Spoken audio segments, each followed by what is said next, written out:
कई लोग कथा को दोष देते हैं कि हम कथा में गए थे, हमारा मंगलसूत्र चले गया। कई लोग कथा को दोष देते हैं कि हम कथा में गए थे तो हमारी चेन चली गई।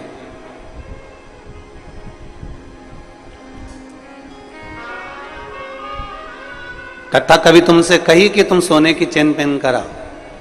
अरे बोलो तो जम के। कथा ने कभी कहा कि तुम जोरदार सोने के आभूषण पहन कर आओ?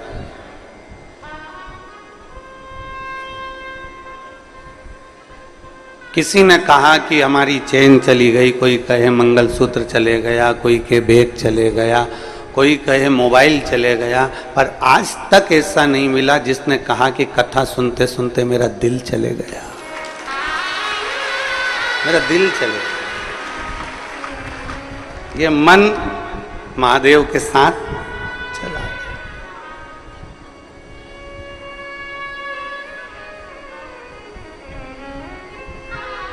दोष अगर लगाना ही है ना तो तुमको ये दोष लगाना चाहिए कि कथा में मेरा महादेव के साथ मन चलेगा। दोष भी लगाओ तो अच्छा लगाओ, क्या मोबाइल का दोष लगाओ। पहले के समय में मोबाइल नीचे गिरता था तो उसकी बैटरी बाहर आ जाती थी। अरे बोलो तो जम के, सही है कि गलत है? आज के समय में मोबाइल नीचे गिर जाता है तो जान बाहर आ जाती है। पहले तो केवल बैटरी बाहर आती थी, आजकल तो हृदय बाहर आ जाता। मेरा इतना मोबाइल महंगा और गिर गया और उसका इतना नुकसान हो गया, अब मालूम पड़े कि जान बाहर है। दोषी लगाना है तो चेन चली गई, मंगलसूत्र चले गया, बैग चले गया, सामान चले गया। अगर दोषी लगाना है तो कभी कभी दोष ऐसा भी लगाया करो कि मैं कथा में, जिस दिन से मैं कथा सुन रही हूँ, 1999 से सुन रही हूँ, चाहे 2000 से सुन रही हूँ, चाहे मैं जब भी कथा को श्रवण कर रही हूँ, जब से मैंने कथा सुनना प्रारंभ करी तब से मेरा मन भोलेनाथ में चला गया। इससे बढ़कर कोई पूंजी मेरे पास नहीं। मेरा हृदय चला गया, मेरा दिल चले गया।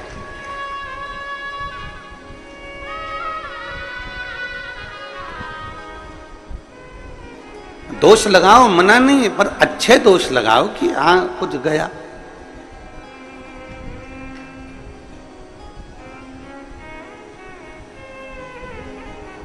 भक्ति, भजन, कीर्तन, मंत्र जाप, नाम जाप अपने भीतर के सुख के लिए होना चाहिए, आत्म सुख के लिए।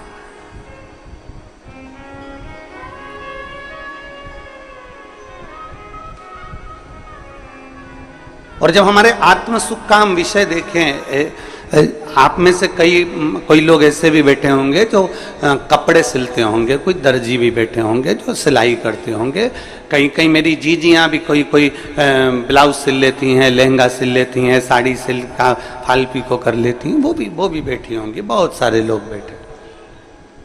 हम जहाँ वहाँ रहते थे नमक चौराहे पर, तो वहाँ हमारे घर के 3 घर छोड़ के 2-3 टेलरों की दुकान थी, दर्जियों की दुकान 2-3।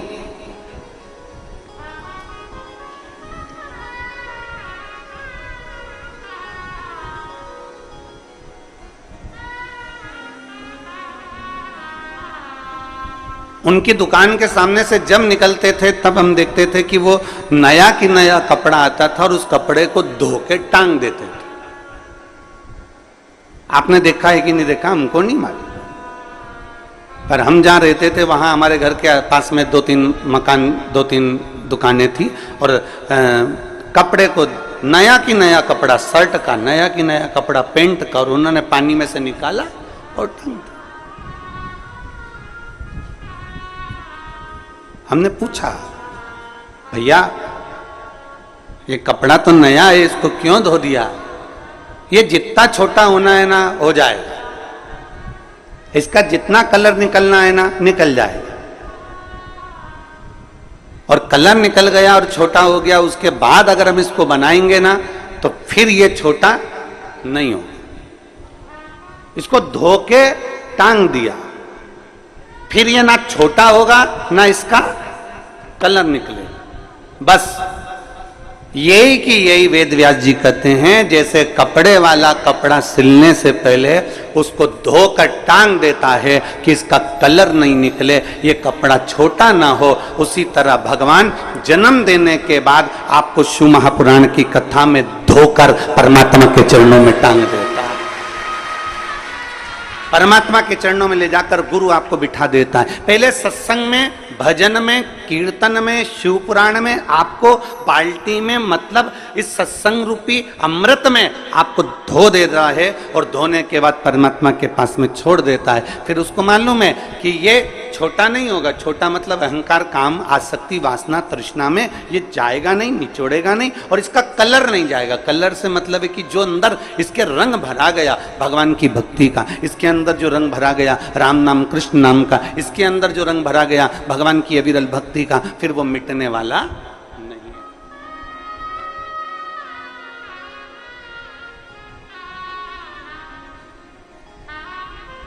मालवा के संत परम पूज्य श्री कमल किशोर नागर जी महाराज एक भजन गुनगुनाते हैं, बड़ा सुंदर, उनकी वाणी में बड़ा सुंदर लगता है। ऐसी रंगो गुरुदेव चुनर मेरी, ऐसी रंगो गुरुदेव। अब चुंदड़ी में रंग ऐसा रंग जाए कि फिर वो जिंदगी भर छूटे, जीवन भर नहीं छूटना चाहिए।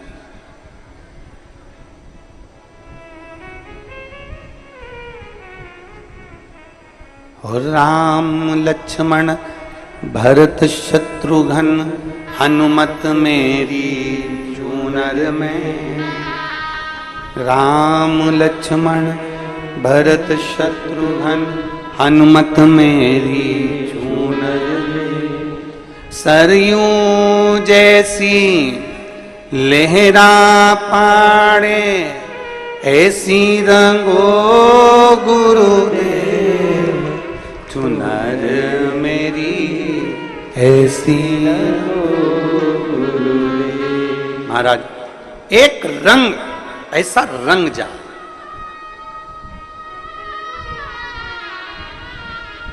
और वो रंग साधारण नहीं होना चाहिए। थोड़ी सी धुलाई में अगर रंग निकल जाए तो क्या मतलब का? किसी ने तुमसे कहा क्या होता है शिव जी को जल चढ़ाने से, क्या होता है शंकर जी का जल पीने से, क्या होता है भगवान शंकर की भक्ति करने से, मतलब उतने में तुम्हारा रंग छूट जाए तो बड़ी बेकार बात।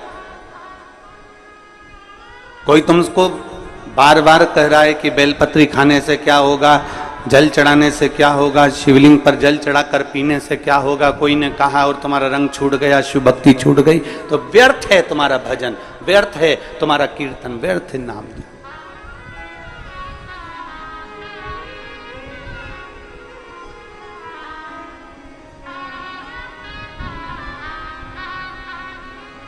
वो एक वो कहते हैं ना, धोबिया धोए चाहे सारी उमरिया, रंग वो चढ़े, रंग वो चढ़ना चाहिए जो धो धो के परेशान हो जाए तो रंग ना निकले।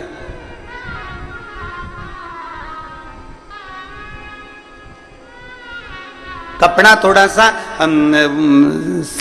सस्ता रोए बार बार और महंगा रोए एक बार। कपड़ा अगर जोरदार लिया है ना तो उसका कलर नहीं निकलेगा, और अगर कपड़ा ऐसा ही ले लिया तुमने कि हाँ साहब हमें तो दे दो, हमें तो मेहमानी में देना है, हमें तो चढ़ाना है, जैसे कई माताएं होती है ना जब भागवत सुनने जाती हैं, अब यहाँ शिव पुराण पे तो कोई साड़ी वाड़ी का तो कोई क्रम ही नहीं रहता, माँ तो शंकर भगवान की कथा में कहाँ साड़ी वाड़ी का लफड़ा। भागवत जी में जब साड़ी चढ़ती है तो माताएं पहले घर में जो साड़ी आती है उस साड़ी में से सबसे अच्छी साड़ी होती है तो सास खुद रख लेती है, और अच्छी होती है तो बेटी को दे देती है, और थोड़ी सी वैसी होगी तो बहू को दे देगी, और अगर थोड़ी बहुत भी गड़बड़ निकली तो पैक करके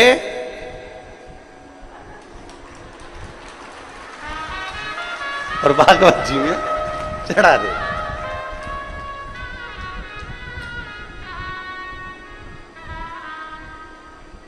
अब इनने बड़े जोरदार पल्लू मल्लू लेके साड़ी चढ़ा तो दी, पर इनके ध्यान में नहीं आया कि तुम इतनी जोरदार जोरदार पहने तो पंडित जी की लुगाई क्या कम पहने है। अब तुम सोचो कि भाई अब अच्छी थी रख ली, गड़बड़ थी बेटी को दे दी, और गड़बड़ थी बहू को दे दी, और गड़बड़ थी तो पैक करके अरे बच गई रे भागवत गीता।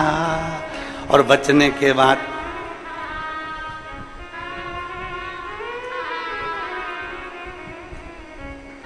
दान का महत्व मालूम है आप लोगों को?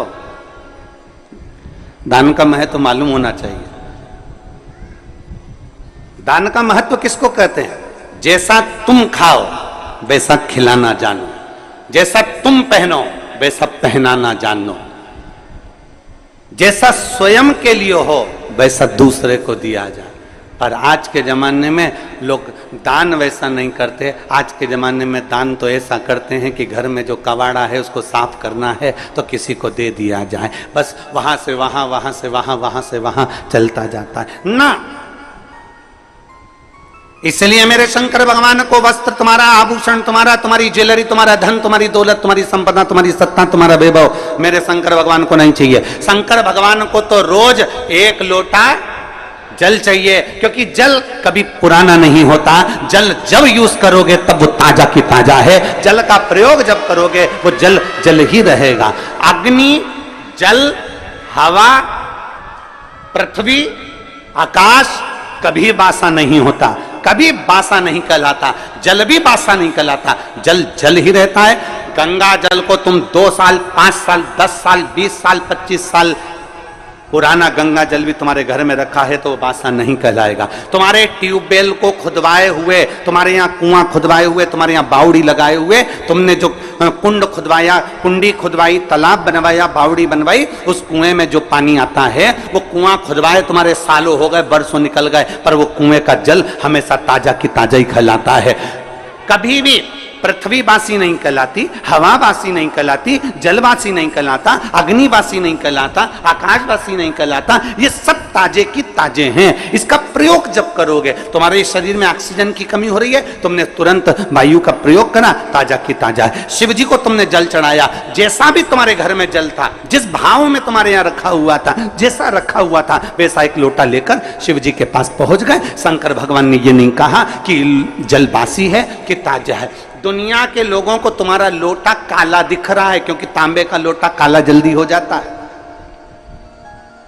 दुनिया के लोग कह देंगे बताओ कैसी है, एक लोटा लेकर आती है वो भी गंदा की गंदा है, काला की काला है। परमात्मा तुम्हारे लोटे को कभी नहीं देखता, परमात्मा ये शरीर कभी नहीं देखता, परमात्मा उसका अंदर का जल देखता है, परमात्मा इस शरीर के अंदर का मन देखता है। वो जल देखता है और मन देखता है, उसे लोटे से कोई मतलब नहीं, उसे शरीर से मतलब नहीं कि तुम कितने सुंदर हो,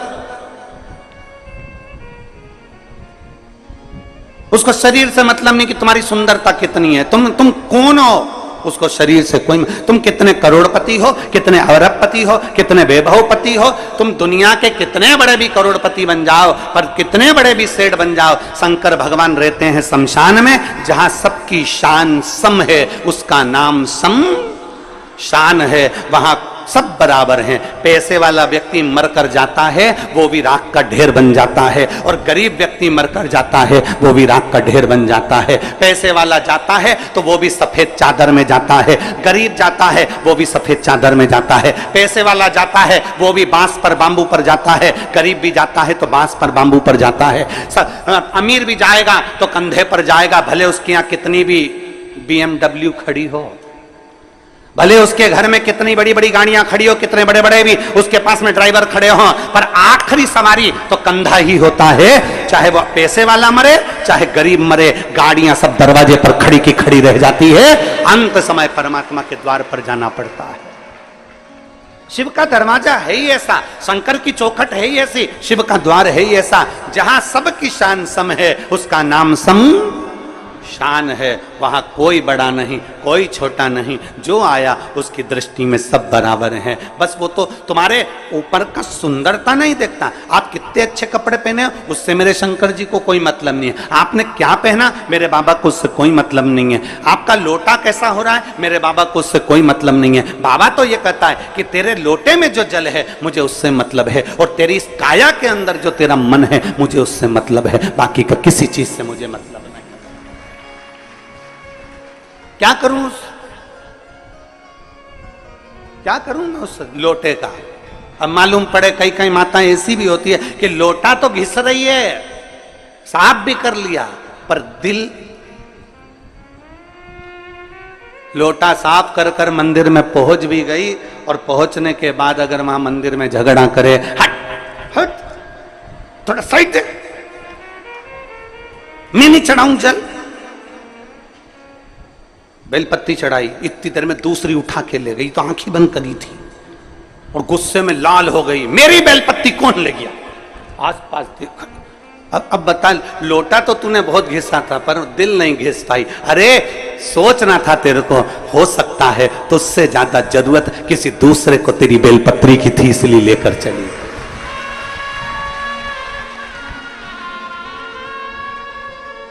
लोटा घिसने से क्या होगा, दिल भी तो घिसो, मन तो साफ करो, क्लीन करो, थोड़ा मन निर्मल करिए।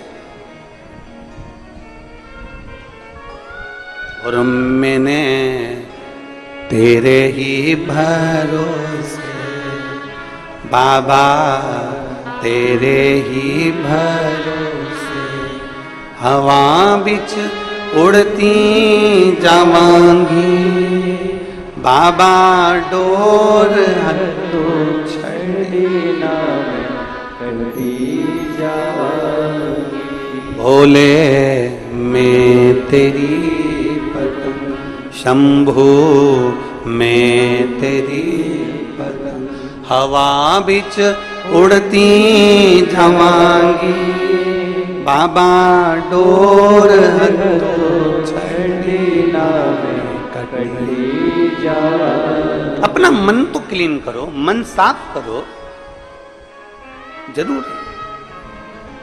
तुम्हारे शरीर से परमात्मा को कोई मतलब नहीं है, कोई मतलब, क्योंकि परमात्मा के पास में शरीर जाता ही नहीं है।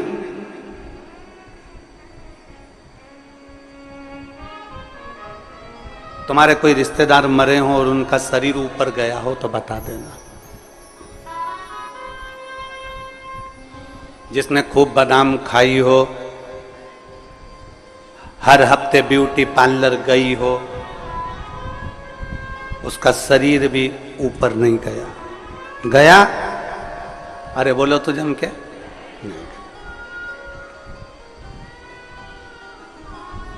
नहीं, शरीर से मतलब ही नहीं उसको कि तुम्हारा शरीर तुम कितना सुंदर रख रहे हो, उससे कोई मतलब नहीं है। उसको तो मतलब है निर्मल मन सो मोहि पावा, और मोहि छल छिद्र कपट ना भावा।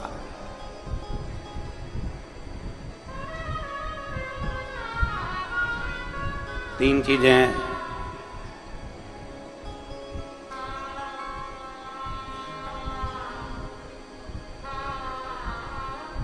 तीन चीजें,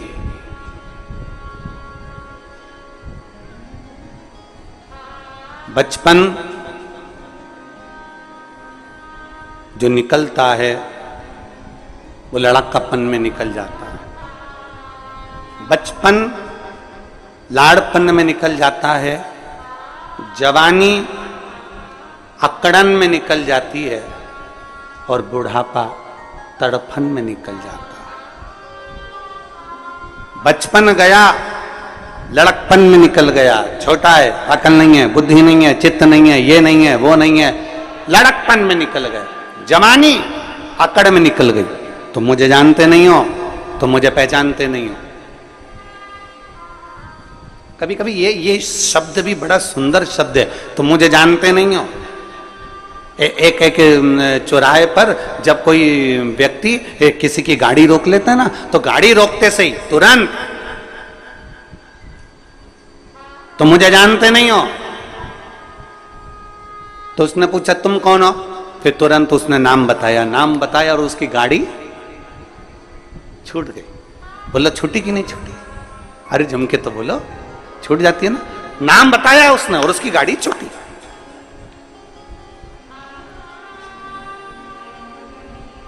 डॉक्टर को दिखाने जाओ और भीड़ बहुत लग रही हो, फिर नंबर देने वाले से कहे तुम हमें जानते नहीं हो, फिर नाम बताया, नंबर जल्दी लगा कि नहीं लगा? बोलो जम के तो बोलो, लग गया। जब गाड़ी पकड़ाती है और नाम बता देने से गाड़ी छूट जाती है, तो फिर अपने को भी ये बात अपने अंदर धारण कर कर रख लेना चाहिए कि गाड़ी को पकड़ा, नाम बताने से गाड़ी छूट गई, तो जब यमराज हमें पकड़े तो हमें भी शंकर का नाम बता देना है, तो हम भी छूट जाए। गाड़ी पकड़ी और नाम बताया तो गाड़ी छूट गई, तो क्या वो यमराज के सामने नाम बताओगे तो ना छूटोगे? और अंत समय प्रभु आना पड़ेगा, वचन दिया तो निभाना पड़ेगा। आए ना आए प्रभु कुटुंब कबीरा, अंत समय प्रभु आना पड़ेगा, वचन दिया तो निभाना पड़ेगा। और अंत समय प्रभु आना पड़ेगा, वचन दिया तो निभाना पड़ेगा। जब एक नाम बोलने से गाड़ी छोड़ दी जाती है, तो उस परमात्मा का नाम लेने से श्री शिवाय नमस्तुभ्यं, ओम नमः शिवाय, नमः शिवाय। जब राम नाम, कृष्ण नाम, शिव नाम, परमात्मा का नाम हम जब लेते हैं तो वो यमराज भी छोड़ देता, छोड़ना पड़ता है। मार्कंडे बाबा का चरित्र कहता है, मार्कंडे बाबा को केवल छोटी सी उम्र मिली थी और कह दिया उसके माता पिता ने शंकर जी को पकड़ ले, शिव जी को पकड़ा। आखिरी में शंकर का गुणगान कर रहे थे, नाम ले रहे थे और यमराज आ गया, छोड़ना पड़ा। नाम का असर बड़ा होता है। जैसे ही फोन लगाया, नाम दिया कि किसकी गाड़ी, नाम सुना, छोड़ दी गई। तो परमात्मा का नाम लोगे तो यम की कैद से भी छूट जाओ।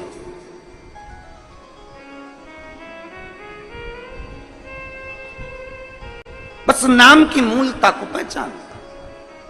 इसलिए तो तुलसीदास बाबा ने अपने सुंदर वचनों में लिखा, तुलसीदास जी ने अपने वचनों में कहा, कलयुग केवल, जम के बोलो जरा, कलयुग केवल नाम धारा। नाम, उन्होंने कलयुग में यह नहीं कहा कि राम धारा की, कृष्ण धारा की, शिव धारा की, यह धारा। उन्होंने कहा कलयुग केवल नाम धारा। तुम्हारी मर्जी पड़े तो राम बोलो, तुम्हारी मर्जी पड़े कृष्ण बोलो, तुम्हारी मर्जी पड़े शिव बोलो, तुम्हारी मर्जी पड़े दत्त बोलो, तुम्हारी मर्जी पड़े देवी बोलो, तुम्हारी मर्जी पड़े कुल देवता का नाम लो, तुम्हारा जो मन पड़े वो नाम लो। पर कलयुग में नाम जरूर लो, क्योंकि कलयुग का सार तत्व केवल नाम से है, परमात्मा के भजन से। ले आओ जरूर नाम। अब आप और हम नाम का लेते, का दे?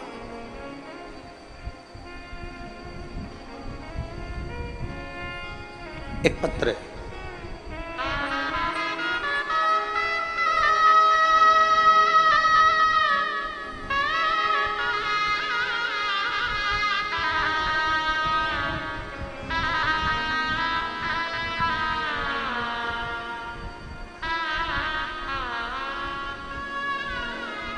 मेरा नाम विमलेश पांडे, मैं कस्बा बेवर की रहने वाली हूँ, जिला मैनपुरी, उत्तर प्रदेश की हूँ। मेरा मोबाइल नंबर ये है, कहीं बैठी हो तो हाथ हिला सकती हैं। मेरा नाम विमलेश पांडे, मैं कस्बा बेवर की रहने वाली हूँ, जिला मैनपुरी, उत्तर प्रदेश। कहीं बैठी हैं, हाथ हिलाओ। हाँ ठीक है, दिख गया। आ जाओ, एक बेलपत्र लेकर चले जाओ। मेरे पति की आंखों की रोशनी चली गई 2023 में। डॉक्टरों को दिखाते दिखाते कई महीने निकल गए और दोनों आंखों से दिखना बंद हो गया। पूरी की पूरी आंखें चली गई। डॉक्टरों से इलाज करवाया, ऐसा कोई डॉक्टर नहीं छोड़ा बड़े से बड़े हॉस्पिटल का, शहर का, जहां हमने इलाज ना करवाया। और डॉक्टरों ने कहा कि इसमें हमें लगता है कि नसें कुछ चोक हो गई जिसके कारण बस देखने में नहीं आ रहा। दोनों आंखें चली गई, रोशनी पूरी चली गई, दिखाई देना बंद हो गया। अब करें तो करें क्या? तभी पहली बार आपकी कथा टीवी के माध्यम से श्रवण करी और श्रवण करने के बाद आपने कहा कि 1 लोटा जल शंकर जी को चढ़ाओ और चढ़ा हुआ जल आचमन करो। हम उस जल को आचमन ना करते हुए हमारे पति की आंखों में कपड़े को गीला कर कर वो आंखों पर लगाना प्रारंभ कर दिया। मंदिर से एक बेलपत्र लेकर आते, उस बेलपत्र को पति को खिला देते, जल पति की दोनों आंखों में पट्टी जैसा लगाना प्रारंभ करा। जब डॉक्टरों ने कह दिया इसका कोई भरोसा नहीं है कि कब आएगी, और हमने फिर भगवान शंकर पर भरोसा करना प्रारंभ करा। 1-1.5 महीने तो आंखें नहीं आई, 2 महीना निकल गए, आंखें नहीं आई। तब हमने शिव के मंदिर जाना नहीं छोड़ा, पशुपति व्रत करना नहीं छोड़ा, और बाबा का क्या गुणगान करूं गुरुदेव। फिर हमने विचार करा कि आंख की रोशनी तो आ ही नहीं रही। फिर हमने अपने पति को लेकर सीहोर कुबेरेश्वर धाम पर आ गए और अपने पति को लेकर यहाँ कुबेरेश्वर धाम पर आए। यहाँ से हमने रुद्राक्ष मांगा और रुद्राक्ष लेकर हम चले गए। तांबे के कलश में उसको गलाते, शिव जी को जल चढ़ाते, वो रुद्राक्ष का जल अपने पति को पिलाते और आंखों में लगाना प्रारंभ करा। आज मेरे पति की ये 2024 में आंखें वापिस आ गई। मैं बाबा को धन्यवाद देने के लिए आई हूं। ये शिव तत्व है, एक शिव और शिव की उदारता।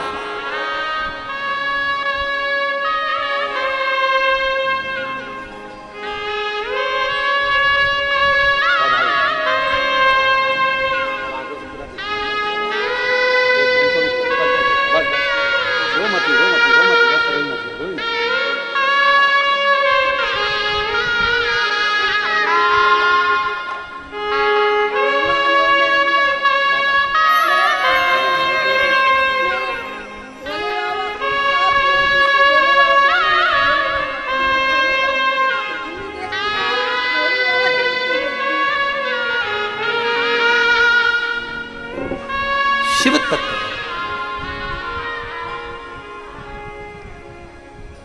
डॉक्टरों ने मना कर दिया था कि आंखें वापस नहीं आएगी। मैं अपने पति को लेकर, उन्हें दिखता नहीं था, धाम पर आ गई, रुद्राक्ष लिया, लेकर चली गई। बाबा की कंकर शंकर पूजन कर कर गई और बाबा ने मेरे पति की आंखों को वापस दे दिया। ये शिव तत्व, योग घड़ी, एक विश्वास हमारे भीतर शिव के प्रति, शंकर के प्रति। आप सीहोर वाले महाराज जी से मिलने के लिए नहीं आए हो, ना सीहोर वाले महाराज से आपका कोई रिश्ता है, ना संबंध। एक संबंध सीहोर वाले महाराज से जरूर है कि आप मेरी बहन हो, मैं आपका भाई हूं, और पुरुष जितने हैं वो मेरे जीजा हैं, और मेरी बेटियां, मेरे बेटा, मेरी माताएं, सब मेरे रिश्ते। पर खास रिश्ता तो आपका मेरे कुबेर भंडारी से है। वो रिश्ता कभी जिंदगी में समाप्त होने वाला नहीं। एक संबंध तुम्हारा शिव से जुड़े।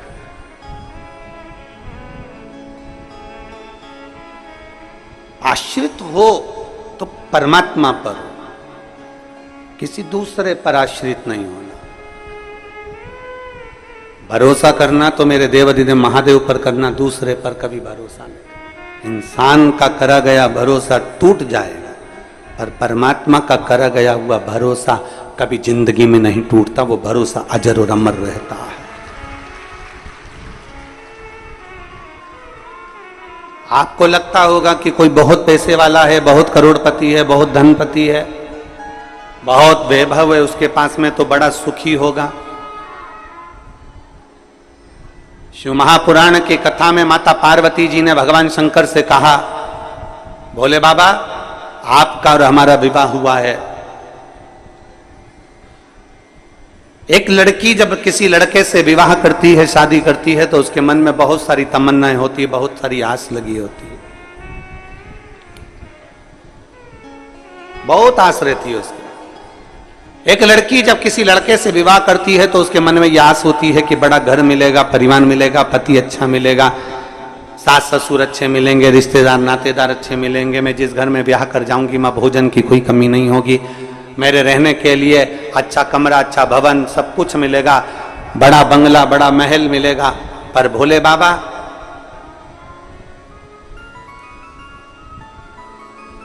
आपकी अर्धांगिनी माता पार्वती जी करें, आपकी अर्धांगिनी विवाह कर कर आई, नंदी पर चढ़कर अपने पिता का सारा ठाट छोड़कर, हिमालय राज का पूरा वैभव छोड़कर, हिमालय राज का पूरा ठाट छोड़कर, हिमालय राज के घर की पूरी पूंजी छोड़कर, हिमालय राज के घर का पूरा वैभव छोड़कर, ये बेटी हिमालय राज की आपके साथ में विवाह कर कर यहां आई। पर आपके यहां तो कोई ठाट है ही नहीं, आपके यहां तो कोई सुविधा है ही नहीं, आपके यहां तो यही शमशान पड़ा हुआ है, खुली जमीन पड़ी हुई है, बस जहां कैलाश पड़ा हुआ है, पूरे कैलाश में जहां चाहो वहां रह लो, किसी कंदरा में प्रवेश कर जाओ, किसी गुफा में जाकर भोजन कर लो, कंदमूल फल मिल जाए तो पा लीजिए और आराम से अपना आनंद पाइए। पूछा मेरे भोलेनाथ ने, पार्वती क्या चाहती हो, तुम चाहती क्या? पार्वती जी ने कहा, प्रभु कोई सुविधा तो होना चाहिए ना।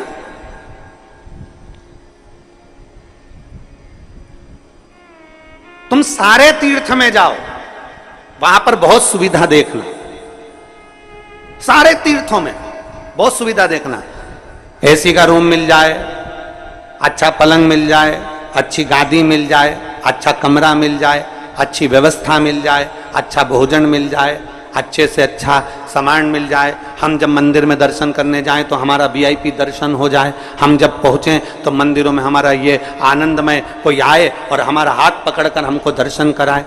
सब मंदिरों में तुम्हारे लिए वीआईपी व्यवस्था हो सकती है, सारे तीर्थों में तुम्हारे लिए वीआईपी व्यवस्था हो सकती है, सारी सुविधा तुम्हें वहां मिल सकती है। पर कुबेरेश्वर धाम जब भी आना तो ये मत सोच कर आना कि यहां सारी सुविधा मिलेगी, क्योंकि जहां सुविधा होती है वहीं दुविधा होती है, यहां सुविधा है जैसी वैसे प्राप्त हो जाती है। अधिक सुविधा में दुविधा होती है। यहां तो भोजन भी आपको बनाना है और खाना भी, अरे बोलो तो जम के, आपको ही है, कद्दू भी आपको ही काटना है और बनाना भी आपको ही है, रोटी भी आपको सेकना है और खाना भी आपको ही है, खिचड़ी भी आपको बनाना है, चावल बीनना भी आपको ही है, सब्जी काटना भी आपको ही है। और अंदर यही होता है, आप में से कई माताएं, कई भाई, कई बहन, कई बेटियां, कई बेटे आते हैं, सेवा करते हैं और कद्दू काट रहे हैं, सब्जी काट रहे हैं, कहीं रोटियां बना रहे हैं, कहीं कोई सेवा कर रहा है, कोई झाड़ू लगा रहा है, कोई मालूम पड़े नुक्ती तल रहा है, कोई मिक्सचर तल रहा है। हमारी भोजनशाला में एक भी हलवाई नहीं है, हमारी भोजनशाला में केवल आप आते हो, भोजन बनाते हो और चले जाते। जितने हो आप आते हो, भोजन बनाते हो, चले जाते। आप में से कोई बाहर से आता है, वो कह देता है कि हम भोजन बनाना जानते हैं, उनको बिठा देते हैं कि तुम नुक्ती तल लो। आप में से कोई आके कहता है हाँ हम तलना जानते, तो उसको मिक्सचर बनाने बिठा देते।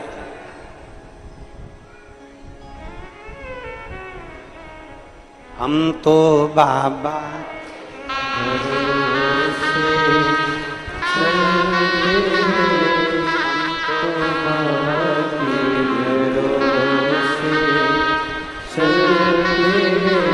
अगर सुविधा चाहिए तो यहां सुविधा नहीं, क्योंकि सुविधा जिसके पास में बहुत होती है, बहुत वीआईपी कल्चर में जो रहता है, बाद में वही दुविधा में रहता है। क्योंकि मालूम पड़े दरवाजे पर 4 लोग आए और निकलकर तुम दूध तक लेने ना जाओ, किसी को पानी पिलाने ना जाओ, तो घुटने में धीरे धीरे जंग लग जाती है, कमर में जंग लग जाती है, चलते नहीं बनता, फिरते नहीं बनता, काम नहीं बनता। आप में से ये जितने जजमान परिवार बैठे हैं, इसमें एक मुंबई का पंचाल परिवार भी बैठा हुआ है, खड़े हो जरा। ये दोनों ऐसे जजमान हैं कि जब से कुबेरेश्वर बाबा के धाम से जुड़े हैं, एक भी कथा ऐसी नहीं निकली जिसमें ये यजमान नहीं बने कुबेरेश्वर धाम के। और इन दोनों की आदत ऐसी है कि जैसे ही श्री शिवाय नमस्तुभ्यम बोलने का नंबर आएगा, ये दोनों जमीन पर बैठ जाएंगे और बाबा से विनती एक ही चीज की करते हैं, अगली कथा जब भी हो, बस बाबा अगला जजमान फिर तुझे बनाना है। ये सोफे पर बैठ के, पलंग पे बैठकर श्री शिवाय नमस्तुभ्यम बोलते ही नहीं है, ये दोनों नीचे बैठेंगे जमीन पे, दोनों जमीन पर। दोनों के पांव में प्रॉब्लम है, दोनों के पांव में दिक्कत, पर जितनी देर 5 बार हम 7 बार जो हम श्री शिवाय नमस्तुभ्यम व्यासपीठ से बोलते हैं, तब ये कहीं पर खड़े भी होते हैं ना, तो जमीन पर बैठ के बोलना चालू कर देते हैं। तो हमने इनसे एक दो बार पूछा भी, तुमको मिलता क्या है ऐसा? तो कि इस भूमि में कुछ चुंबक है, नीचे बैठकर जब बोला जाता है और बाबा से मांगा जाता है तो वो वापस खींच कर बुला लेता है। चुंबक बैठ, ये मुंबई से आते हैं, हर कथा में जजमान बन जाते, हर कथा प्रत्येक।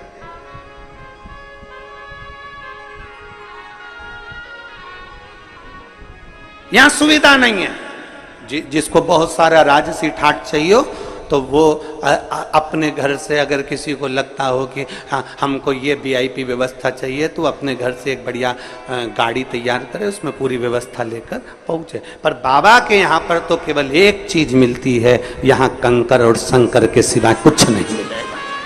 केवल कंकर शंकर, केवल कंकर शंकर। जमीन पर सोगे, अपनी पन्नी बिछाओ, अपनी दरी बिछाओ, अपना ओढ़ो, अपना सो, क्योंकि आपका अपना ये कथा का पंडाल नहीं होता, ये कथा का पंडाल नहीं है। जब आप बाबा के धाम पर कथा सुनने के लिए आते हो तो हम तो ये मानते हैं कि जैसे कोई पूर्व के समय में तीर्थ करने जाते थे, अपनी दरी, अपना सामान, अपना बर्तन लेकर जाते थे और बैठकर तीर्थ करते थे, बस बाबा के धाम में वैसे आओ, अपना तीर्थ करो, अपना आनंद करो, बाबा से गुणगान गाओ और बाबा से प्रार्थना करो और चले जाओ। फिर वो धीरे धीरे धीरे धीरे धीरे धीरे तुमको कैसे बुलाएगा, कितने ठाठ से बुलाएगा, ये उसके ऊपर निर्भर। कितने ठाठ से बुलाएगा ये उसके, जैसे भी आदरणीय विधायक महोदय कह रहे थे, पहले हम आए ट्रेन से, ऑटो से, फिर बस से, फिर गाड़ी से, फिर बाबा ने कृपा कर बुलाया। ये शिव भक्ति है। वो कैसे बुलाएगा वो आपके ऊपर निर्भर करता। आप में से कई माताएं ऐसी बैठी है जो एक बार नहीं कई बार बाबा के धाम आ चुकी, हर 2-3 महीने में आ जाती, हर 1 महीने में पहुंच जाती, बाबा के धाम पर आकर अपनी सेवा करी, चाकरी करी, झाड़ू लगाया, पोछा लगाया, बर्तन भांडा साफ करा और बाबा से विनती करी, हम तो बाबा के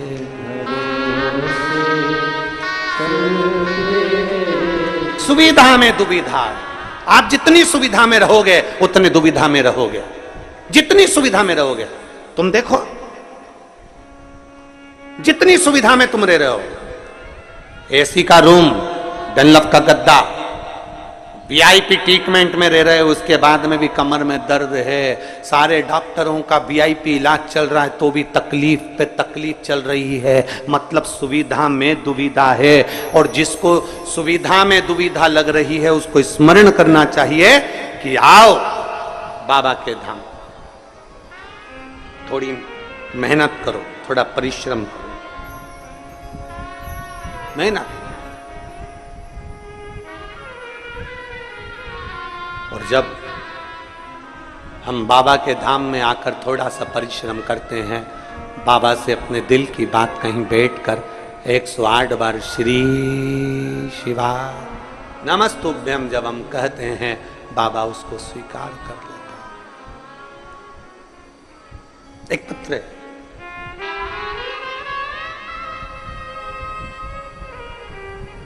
मैं देवेंद्र सिंह, गांव खेरखेड़ा, जिला झालावाड़, राजस्थान का निवासी हूं। कहीं बैठे हो तो हाथ हिला सकते हैं।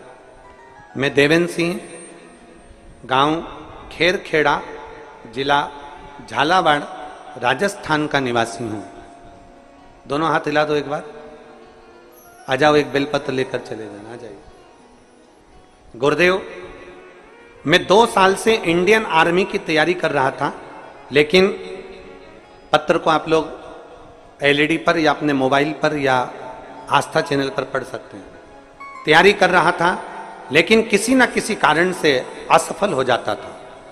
फिर मुझे अपने परिवार वालों ने कहा कि सब भोले बाबा पर छोड़ दे, वो जरूर सुनेंगे, तू मन लगाकर मेहनत कर, क्योंकि गुरुजी कहे कि मेहनत तुझे करना है, परिश्रम तुझे करना है, मन लगाकर मेहनत कर और सब बाबा पर छोड़ दे। शिव जी पे जल चढ़ाना प्रारंभ कर दे। देवेंद्र सिंह ने जल चढ़ाना प्रारंभ कर दिया, पशुपति नाथ का व्रत भी किया और सीहोर आए।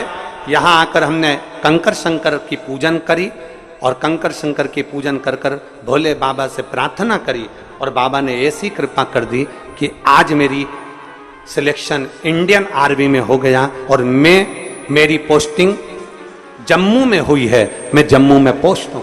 मैं बाबा को धन्यवाद देने के लिए, मेरी पोस्टिंग जम्मू में। देवेंद्र सिंह गांव खेरखेड़ा, जिला झालावाड़, राजस्थान का निवासी। यह शिव तत्व है।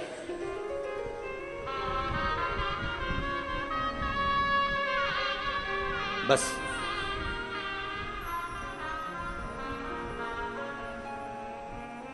जब आप और हम भगवान शिव के भक्ति में रमे,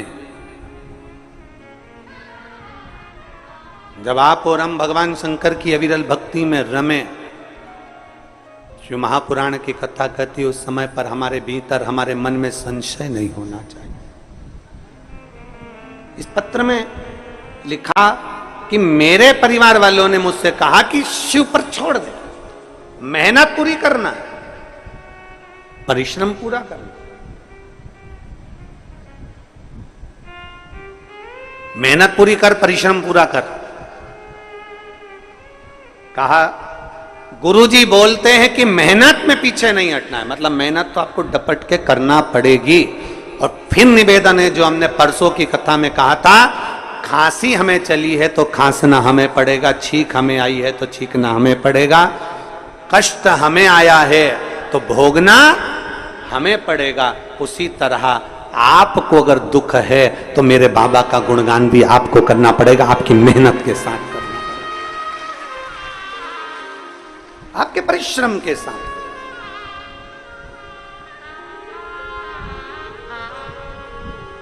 वो कल परसों 2 दिन पहले बोला था, थोड़ी मेहनत हाथ की, बाकी कृपा भोले नाथ।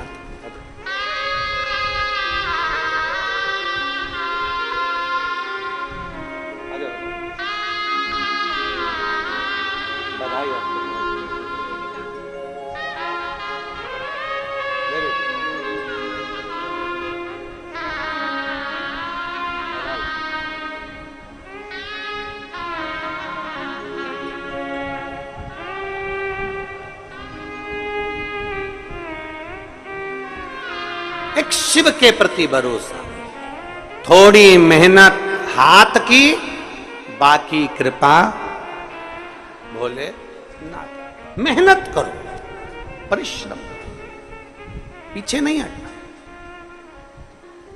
कोई तुमसे कह दे कि तेरे बस का नहीं है,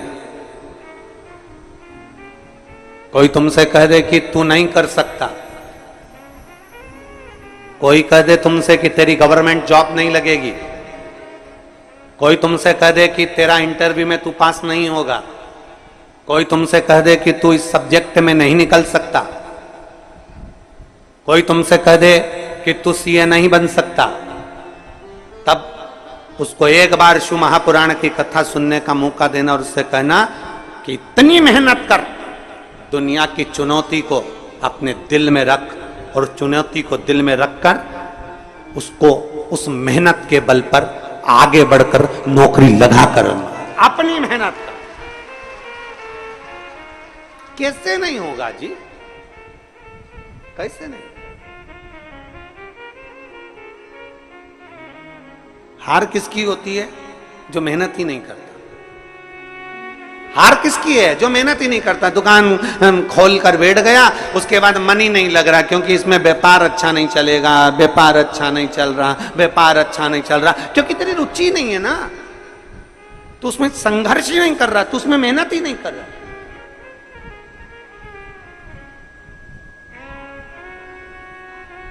थोड़ा मेहनत करो, संघर्ष करो, आपका संघर्ष, आपकी मेहनत आपको कभी पीछे नहीं हटने देगी। थोड़ी मेहनत हाथ की, बाकी कृपा भोले नाथ की। बस वो मेहनत, वो संघर्ष आपका, वो मेहनत आपकी।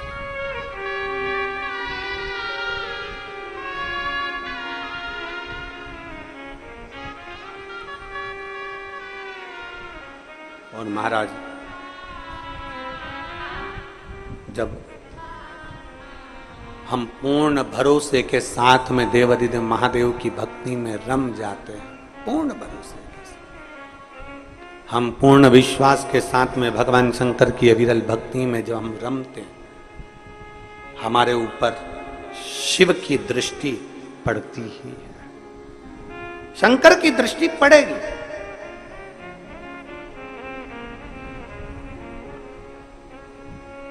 आप इतनी सारी माताएं बैठी हैं, आपके साथ अगर कोई बच्चा आया होगा ना, वो बच्चा जहां खेल रहा होगा ना, माँ कथा भी सुन रही होगी ना, तो उसका ध्यान अपने बच्चे पर जरूर होगा। बोलो तो जरा सही है कि गलत है? बच्चा अगर खेल रहा होगा तो माँ का ध्यान अपने बच्चे पर जरूर है। बच्चा कहां है? माँ का ध्यान उस पर है।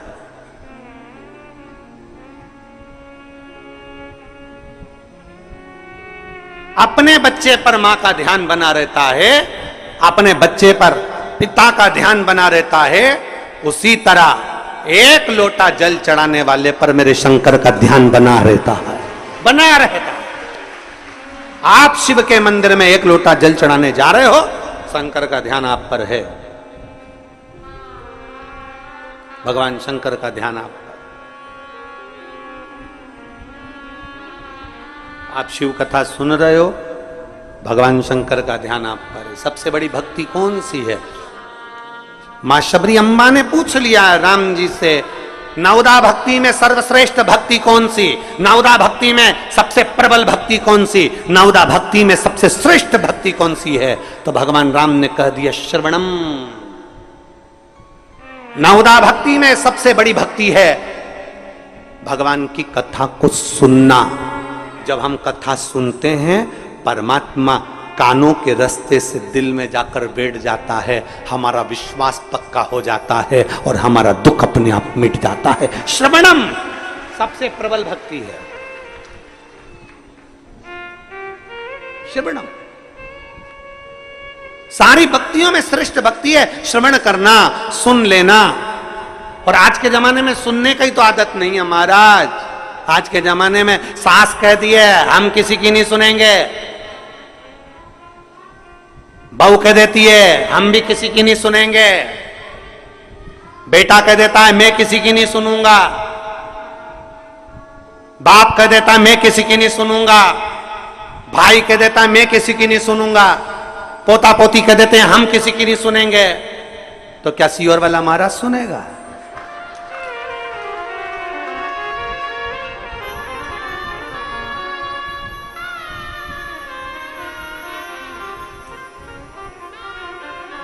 और सही बात है, सुनने की आदत तो डाल ली है, डालना चाहिए सुनने की आदत। हम किसी की नहीं सुनेंगे, हम किसी के बाप की नहीं सुनेंगे, बाप के हम नहीं सुनेंगे, छोरा के हम नहीं सुनेंगे, सास के हम नहीं सुनेंगे, माँ के हम नहीं सुनेंगे, कल की आई हम तेरी सुनेंगे। और सास के मैं किसी की नहीं सुनूं, बेटा के मैं नहीं सुनूं, पोता के मैं नहीं सुनूं, पोती के मैं नहीं सुनूं, कौन सुनेगा? आज के समय में कोई सुनना नहीं चाहता। तो यहाँ राम जी कह रहे हैं सबरी अम्बा को सर्वप्रथम भक्ति, सबसे श्रेष्ठ भक्ति, सारी भक्तियों में श्रेष्ठ भक्ति है श्रवणम, कथा को सुनना, बातों को सुनना, श्रवण करना और अपने अंदर उतारना। ये श्रेष्ठ भक्ति है। जिसने कथा को सुनना प्रारंभ कर दिया, जिसने कथा में दिल लगाना प्रारंभ कर दिया, कथा को सुनते सुनते उसके अंदर विश्वास पक्का हो गया, तो उसके अंदर इतना विल पावर आ जाता है, इतना बल आ जाता है कि वो आखिरी में जीत ही जाता है, वो हारता नहीं। विश्वास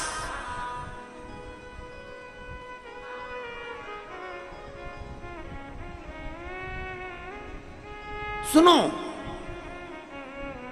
और बहुत अच्छा लगता है। देखिए, सुनने में जो सुख है ना, वो कहीं सुख नहीं है, श्रवण करने। अंदर विश्वास की जागरूकता उत्पन्न होती है। और हम तो साधुवाद देते हैं, कई कई कथाएं जब कहीं जाते हैं, कोई बुलाता है और वहाँ जब कथाओं में पहुँचते हैं तो इतना शोरगुल होता है, उस कथाओं में इतना शोरगुल होता है। जब कोई बुलाता है हम कथा में जाएं तो इतना शोरगुल होता है।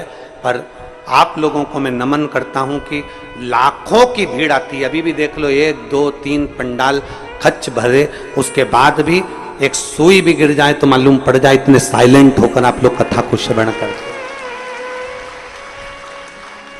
इतने साइलेंट होकर आप कथा का रसपान ग्रहण करते हो, इतने एकदम शांत, एकदम शांत।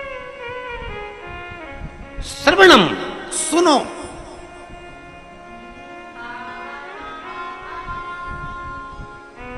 जितना सुन सकते हो सुनो। जब आप सावन के महीने में 2 लोटा जल महादेव जी को चढ़ाने के लिए जाओ, तब 3 चीजें अपने अंदर धारण करना। पहले नंबर का तो 2 लोटा जल जब घर से लेकर जाओ तो जरूरी नहीं कि दोनों हाथों में लेकर जाओ, एक लोटे के ऊपर दूसरा लोटा रखकर दूसरा हाथ से अगर कोई काम हो, पल्लू लेना हो या कोई कार्य हो तो कर सकते हो। नहीं तो तुम 2 लोटा हाथ में रख लो और पल्लू डालना ना मैं सिर पे, जरा सिर पे पल्लू। अब वो तुम्हारा लोटा हाथ में, वो बेचारा वो भेरू पल्लू रख, ठीक है, थोड़ा और खींचो ये बाजू का, तो पल्लू वो भेरू ने और खींचा है, ठीक है, ये पल्लू हमारा मुंडा में दे दो, अब ठीक है।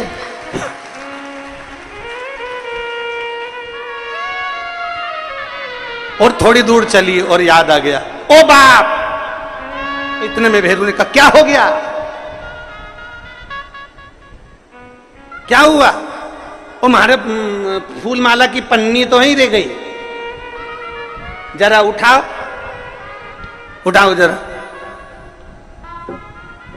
ये ले, कमर में खोसी दो, कमर खोसी दो, कमर में पन्नी। और कैलाश पर्वत पे जाके रहूंगी, भोले को अपना। अब पति भी के अच्छा शंकर हुआ और अच्छा जल हुआ। निवेदन है, अगर 2 लोटा हाथ में ना तो एक के ऊपर एक लोटा रखकर भगवान की भक्ति धारण करते हुए 3 चीजों में एक चीज जल, 2 लोटा, दूसरा श्री शिवाय नमस्तुभ्यम का जाप पूरे सावन के महीने में से कम 5 दिन ऐसे निकालना कि बेलपत्री के पेड़ की छांव में बैठकर हम श्री शिवाय नमस्तुभ्यम की कम से कम 1 माला जरूर कर लें, जरूर। और मान लो अगर बेलपत्री का पेड़ नहीं मिले, तुम्हारे आसपास में नहीं मिले, तो फिर एक काम करना, शंकर जी के मंदिर की बेलपत्र मिली जाए, उसको सिर पे, हमारे यहाँ कहते हैं आंवले के वृक्ष का, जब आंवला नवमी आती है ना, तो आंवला नवमी आती है और आंवले के पेड़ के नीचे जाकर भोजन नहीं कर सकते, आंवले के वृक्ष के नीचे नहीं जा सकते, तो आंवले के वृक्ष की पत्ती को सिर पे रख के भोजन कर लो, तो कहते हैं कि हजारों अश्वमेध यज्ञ के पुण्य के बराबर, भंडारे के बराबर भोजन प्राप्त हो जाता है।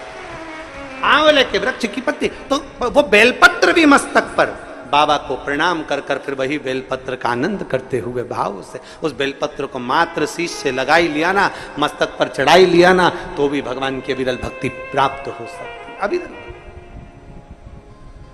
और मान लो बेलपत्र भी ना मिले तो बेलपत्री के वृक्ष की थोड़ी सी मिट्टी अपने मस्तिष्क पर लगाकर, मस्तक पर चढ़ाकर भी हम जाप कर सकते। बेलपत्र के वृक्ष की मिट्टी का भी चंदन हम लगा सकते। चंदन हमने एक बार पहले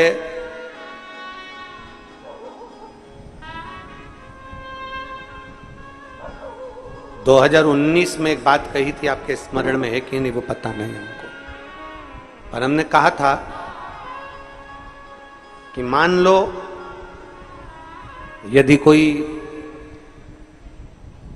बहुत ज्यादा कार्य अटक रहा हो, बहुत ज्यादा कार्य अगर अड़ रहा हो, तो बेलपत्री के वृक्ष के नीचे की मिट्टी का भी अगर तिलक रोज लगाकर आप अपने कार्य के प्रति जाओगे तो 15 या 20 दिन में या 1 महीने में वो कार्य पूर्ण होता ही है। बेलपत्री के वृक्ष की मिट्टी चंदन के बराबर। चंदन 3 कार्य में से एक कार्य बाबा को 2 लोटा जल, दूसरा कार्य बेलपत्री के वृक्ष के नीचे बैठकर भगवान शिव की मंत्र जाप करना, और तीसरा कार्य सावन के महीने में प्रयास करना कि एक वृक्ष बेलपत्री का जरूर लगाना जो वृक्ष बढ़ सके और आने वाली पीढ़ी के लिए आनंद करे। बेलपत्री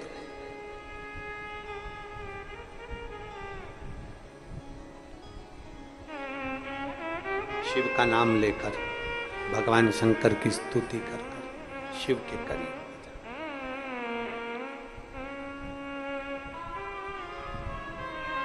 शिव को समर्पित कर,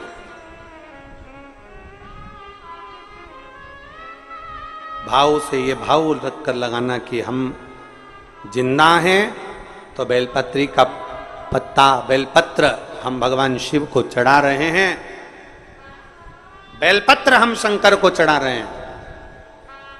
जब हम नहीं रहेंगे तब वो बेलपत्र का पौधा जब बड़ा हो जाएगा तो उस बेलपत्र को कोई शिव पर चढ़ाएगा। हमारे मरने के बाद भी हमारी बेलपत्र शंकर को चढ़ती रहेगी और हमारा कल्याण होता रहेगा। समर्पित करो।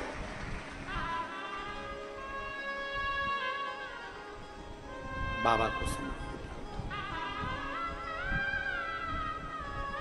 करो। 3 चीजें, एक सावन के महीने में 2 लोटा, जम के बोलो जरा, जल, सारी समस्या का हल।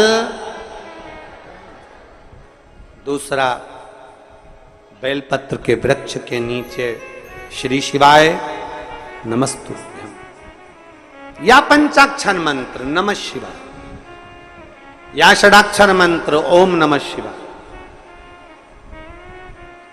परंतु पुरुष और स्त्री दोनों पंचाक्षर और षडाक्षर मंत्र को जरा समझना। अगर पुरुष नमः शिवाय ओम नमः शिवाय मंत्र का जाप कर रहा है तो पुरुष सीधे चालू करेगा षडाक्षर मंत्र से, ओम नमः शिवाय ओम नमः शिवाय। पर स्त्री जब भी मंत्र का जाप करेगी तो पंचाक्षर से चालू कर षडाक्षर पर पहुंचेगी। कहां से चालू करेगी? हमने पहले भी कथा में बताया। कहां से?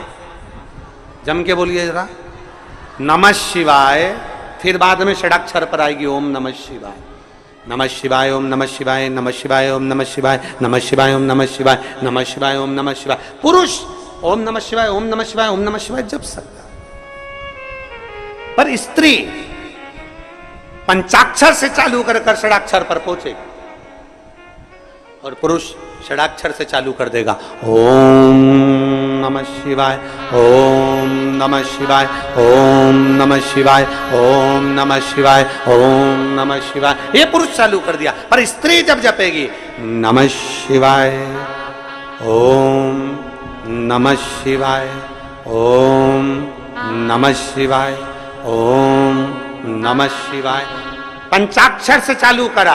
कहां से चालू करा है? फिर से आप लोग एक बार बोल के देख लो, चालू करो बोलना, नमः शिवाय ओम नमः शिवाय ओम नमः शिवाय। कहां से चालू करा था? नमः शिवाय से, षडाक्षर तक गए हो। फिर पुरुष ओम नमः शिवाय, नमः शिवाय ओम नमः नमः शिवाय ओम नमः शिवाय। पंचाक्षर से षडाक्षर तक। फिर से बोलो एक बार, बोलो चलो, नमः शिवाय ओम नमः शिवाय ओम नमः शिवाय ओम नमः शिवाय नमः शिवाय ओम नमः शिवाय। पंचाक्षर से षडाक्षर की ओर।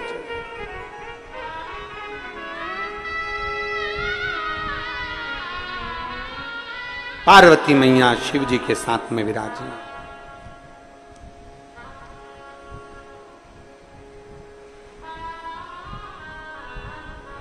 बैठी थी भगवान शंकर के तेज पुंज गंगा जी के जल में चला जाता और गंगा जी के जल से 6 पुत्र जन्म ले लेते हैं। 6 पुत्र जिनका नाम कृतिकाओं ने एक कर कर षडानंद कार्तिकेय रख दिया। कार्तिक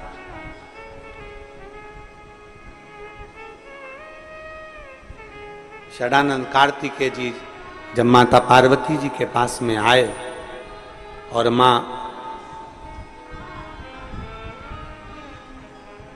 माता पार्वती जी के पास में आते हैं और माता पार्वती जी को प्रणाम करते हैं, बाबा भोलेनाथ जी को प्रणाम करते हैं, औगड़दानी को नमन करते हैं, प्रणाम करते हैं, दंडवत करते हैं, साष्टांग करते हैं, फिर तारकासुर का संहार करने के लिए जाते हैं। अपने घर से जब निकलो पहले 1 लोटा जल महादेव को समर्पित करो। घर में जो बुजुर्ग हैं, बड़े हैं, उनके चरण छुओ। माता पिता भाई भाभी जो घर में बड़े हैं उनके चरण छुओ। क्यों? क्योंकि शास्त्र कहता है जब घर से निकलते हैं 1 लोटा जल चढ़ाकर चरण छूकर जब हम अपने काम के लिए जाते हैं तो हमारे साथ अपने माता पिता का तप बल भी हमारे साथ, महादेव की कृपा भी हमारे साथ जाती है।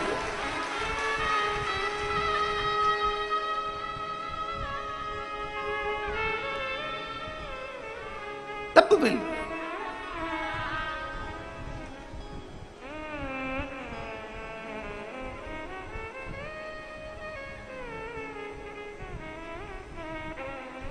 वो कहे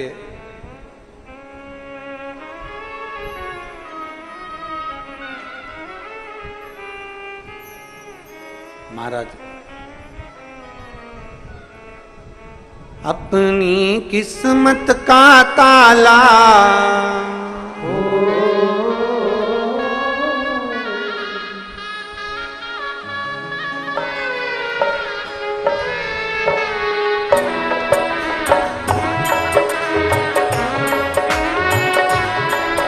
बड़े भाव से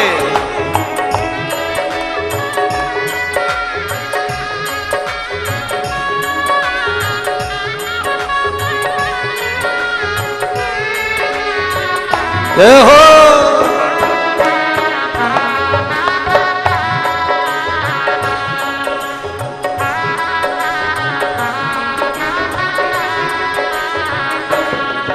अपनी किस्मत का ताला तुम खोलते चलो, अपनी किस्मत का ताला तुम खोलते चलो। श्री शिवाय नमस्तुभ्यं तुम बोलते चलो, श्री शिवाय ओ श्री शिवाय नमस्तुभ्यं तुम बोलते चलो।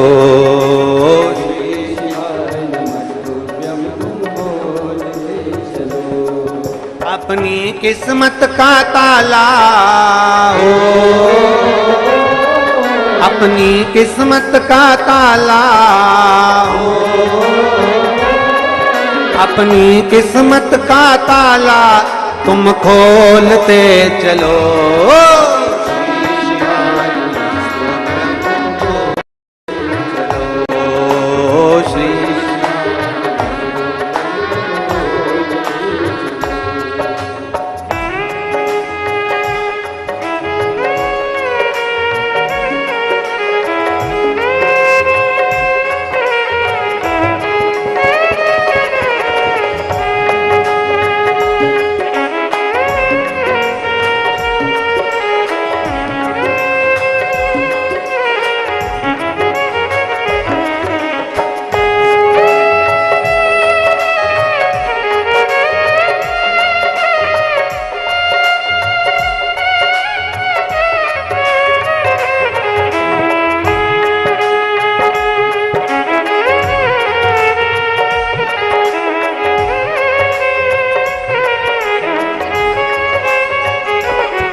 है, सच्चा दरबार लगा है, ये भोले की महफिल है।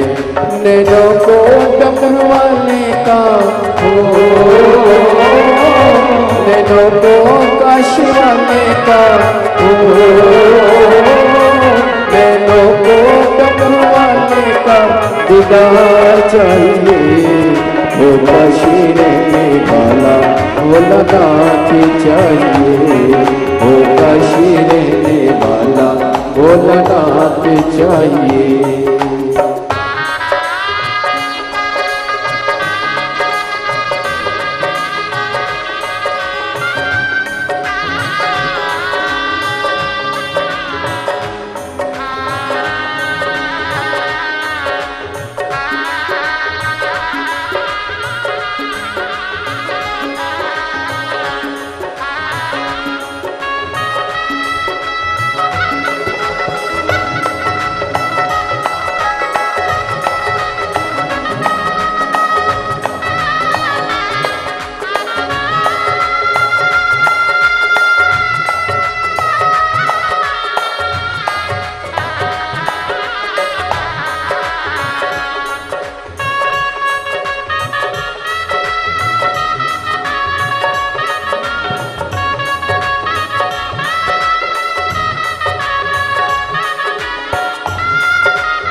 कमी नार मानो की, कुछ कमी नार मानो की, तेरे दिल दीवानों की, तेरे दिल दीवानों की।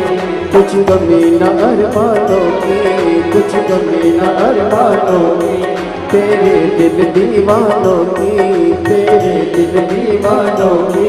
मुझको मदहोश बनाए कटार तेरे नैनों की, मुझको मदहोश बनाए कटार तेरे नैनों की। नैनों को डमरू वाले का हो, नैनों को काशी वाले का हो, नैनों को डमरू वाले का दीदार चाहिए। वो काशी रहने वाला भोलानाथ चाहिए, वो काशी रहने वाला भोलानाथ चाहिए। नैनों को डमरू वाले का हो, नैनों को काशी वाले का हो,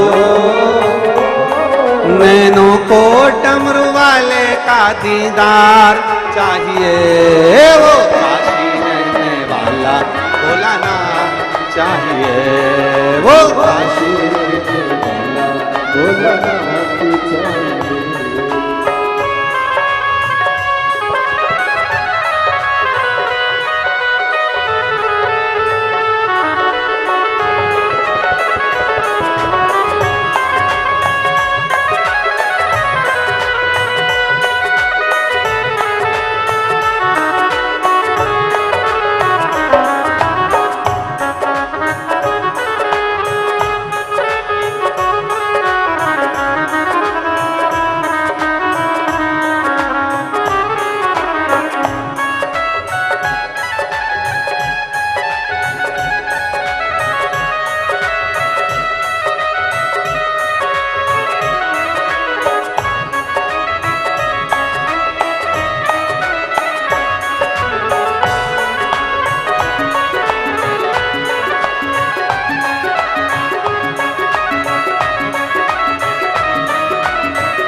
दिल वाले हो, तुम जिगरी दिल वाले हो, भक्तों के तुम प्यारे हो, भक्तों के तुम प्यारे हो, तुम जिगरी दिल वाले हो, तुम जिगरी दिल वाले हो। कितनों पे डोरे डाले तेरे नैन बड़े मतवाले, कितनों पे डोरे डाले तेरे नैन बड़े मतवाले। नैनों को भोले बाबा का हो, नैनों को काशी वाले का हो, नैनों को भोले बाबा का देना चाहिए। वो काशी रहने वाला भोलानाथ चाहिए, वो काशी रहने वाला भोलानाथ चाहिए। अपनी किस्मत का ताला हो,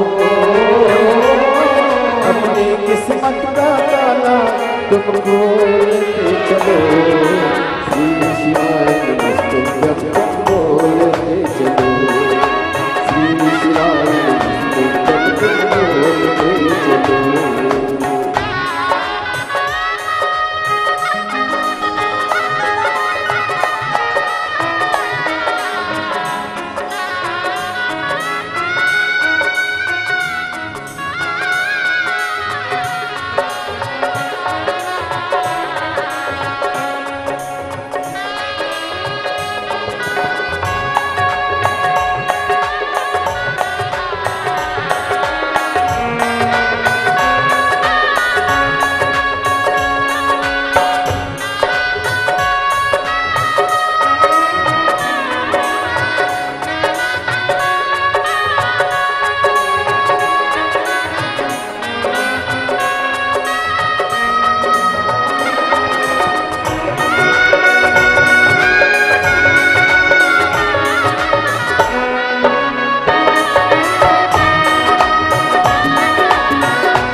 बड़ा मुश्किल है, समझाना बड़ा मुश्किल है, आखिर वो दर्द दिल है, आखिर वो दर्द दिल है। सच्चा दरबार लगा है ये भोले की महफिल है, सच्चा दरबार लगा है ये भोले की महफिल है। नैनों को डमरू वाले का हो, नैनों को काशी वाले का हो, नैनों को डमरू वाले का दीदार चाहिए। वो काशी रहने वाला भोलानाथ चाहिए, वो काशी रहने वाला भोलानाथ चाहिए। नैनों को काशी वाले का हो, नैनों को डमरू वाले का, नैनों को काशी वाले का दीदार चाहिए। वो काशी रहने वाला भोलानाथ चाहिए, काशी रहने वाला भोलानाथ चाहिए। श्री शिवाय नमस्तुभ्यं, श्री शिवाय नमस्तुभ्यं,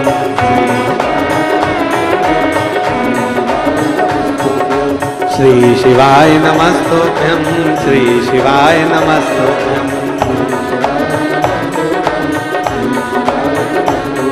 अपनी किस्मत का ताला हो, अपनी किस्मत का ताला हो, अपनी किस्मत का ताला तुम खोलते चलो।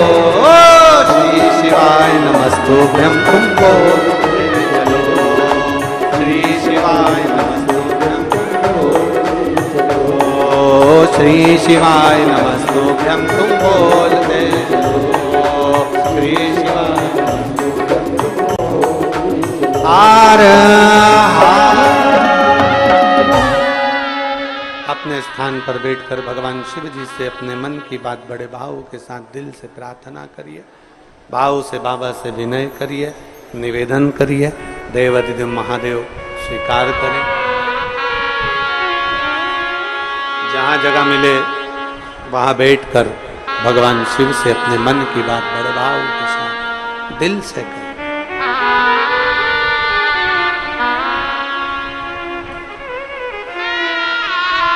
आपकी आवाज व्यासपीठ तक पहुंचे, व्यासपीठ की आवाज आप तक पहुंचे।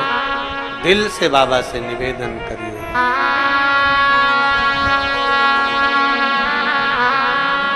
श्री शिवाय नमस्तु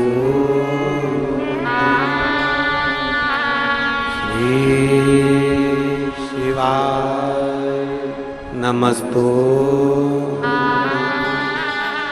श्री शिवाय नमस्तु श्री शिवाय नमस्तु श्री शिवाय नमस्तु। भोला सब दुख काटो ओ सब दुख काटो।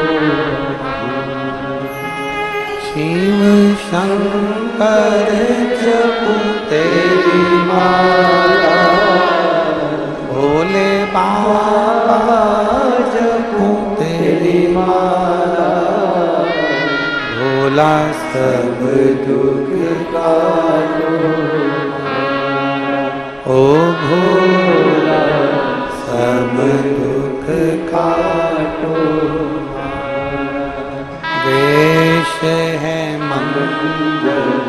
मंगलकारी, वेश है मंगलकारी। शमशान वासी शमशान वासी ओ भोला सब दुख काटो ओ भोला सब दुख काटो। भगवान शिव की कथा कहती है, देवाधिदेव महादेव का संवाद कहता है। शरणानंद कार्तिकेय जी अपने माता पिता को प्रणाम कर कर तारकासुर का संहार करने के लिए जा। तारकासुर असुर है पर उसका हृदय शिव में रमा।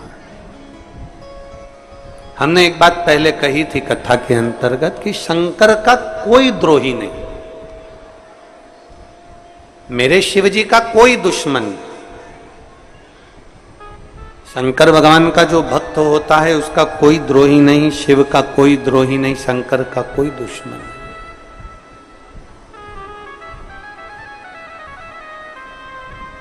कौन द्रोही होगा? क्योंकि तारकासुर ने मांगा क्या था?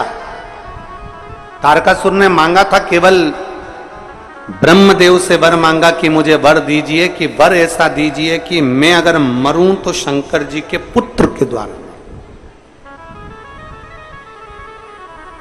शिव जी के बेटे के द्वारा मेरे प्राण छूटे। क्योंकि तारकासुर जानता था कि भोलेनाथ सती माता के बाद में विवाह नहीं करना चाहते थे, और मैं चाहता हूं कि मेरा बाबा विवाह जरूर करे।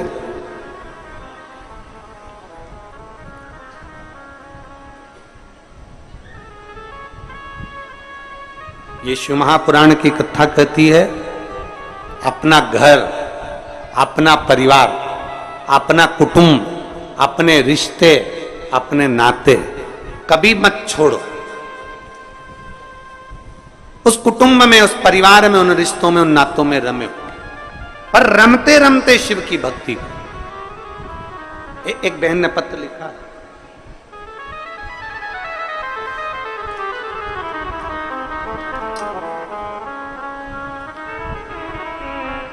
मैं नेहा सोनू सोनी निवासी झोटपाड़ा जयपुर राजस्थान की रहने वाली हूं। कहीं बैठी हो तो हाथ हिला सकती हूं। मैं नेहा सोनू सोनी निवासी झोटपाड़ा जयपुर राजस्थान की निवासी हूं। कहीं बैठी हो तो हाथ हिला सकती हूं अगर कहीं बैठी हो। आप ही है, बच्चा आया है साथ में, ले आओ उन दोनों को यहां लिया। मेरा मोबाइल नंबर ये है। मैं भोले बाबा का क्या गुणगान करूं गुरुदेव। मेरी शादी को हमने इंतजार करा कि संतान अब होगी, 1 साल 2 साल 3 साल 4 साल 5 साल 6 साल 7 साल 8 साल ऐसे इंतजार करते रहे, पर संतान का सुख नहीं हुआ। संतान की सुख की प्राप्ति नहीं हुई क्योंकि डॉक्टरों के हिसाब से मैं कभी मां नहीं बन सकती थी, क्योंकि मेरी ट्यूब ब्लॉक थी और डॉक्टर ने कह दिया था कि तुम कभी संतान प्राप्त नहीं कर सकती, आपके यहां औलाद नहीं हो सकती, क्योंकि आपकी ट्यूब ब्लॉक है, आप कभी मां नहीं बन सकती हो। फिर एक दिन मेरी मौसी ने मुझे बताया कि आस्था चैनल पर कोई प्रदीप मिश्रा जी हैं, उनकी कथा आती है। फिर मैंने कथा सुनना प्रारंभ करी और फरवरी 2022 में मैंने कथा सुनी और 13 जुलाई 2022 को हम पहली बार गुरु पूर्णिमा महोत्सव के समय पर सीहोर में आए। 2022 में जब हम सीहोर आए, यहां कंकर शंकर पूजन कर कर गए और रोजाना शंकर जी को 1 लोटा जल चढ़ाना चालू करा। सफेद आंकड़े की जड़ को हमने बांधा, लेकिन हमें कोई फायदा नहीं हुआ। तब मैं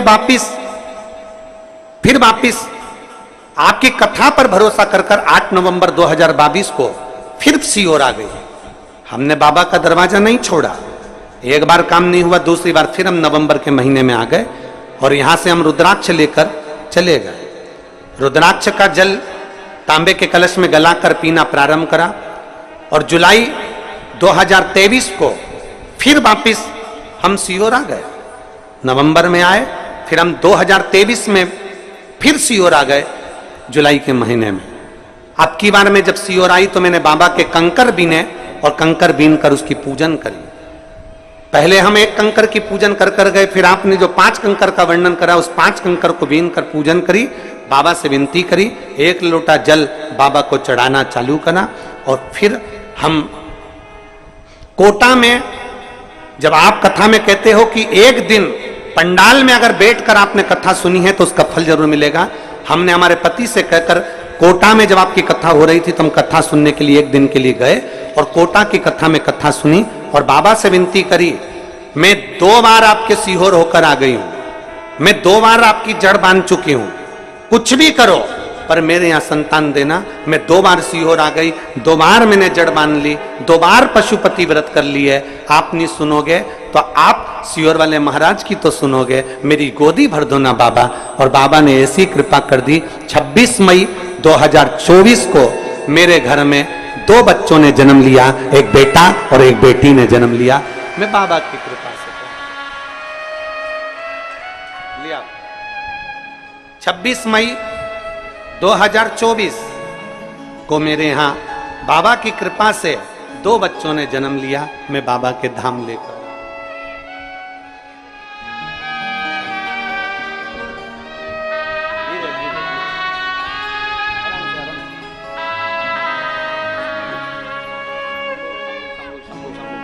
शंभो शंभो शंभो शंभो।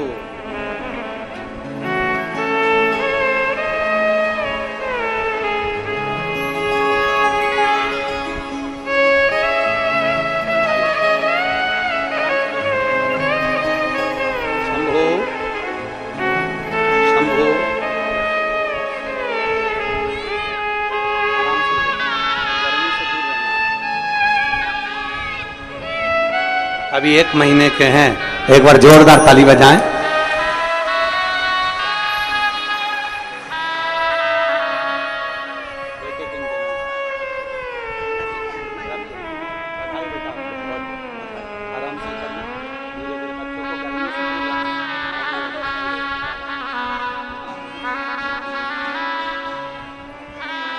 कृपा,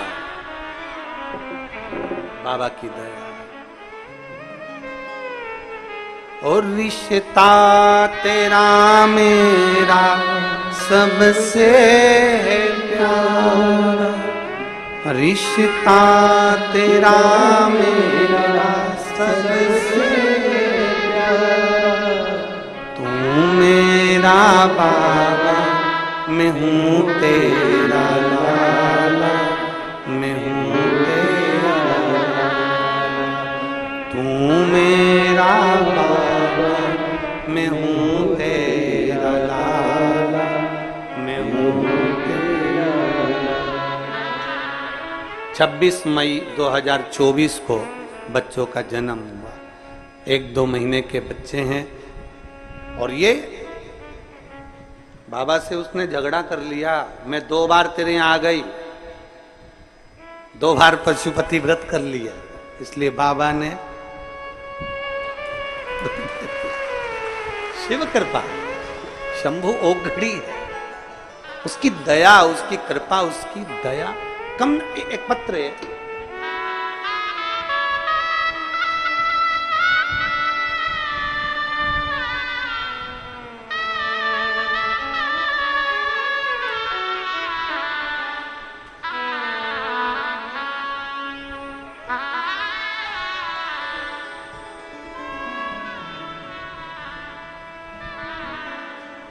काजल झा, पति अतुल झा, बेलमोहन गांव, मधुबनी जिला बिहार की रहने वाली हूँ। मेरा मोबाइल नंबर ये है, कहीं बैठी हैं तो हाथ हिला सकती हैं। आप ही हैं? श्री शिवाय नमस्तुभ्यम, एक बार हाथ हिला दो, आ जाओ, एक बेलपत्र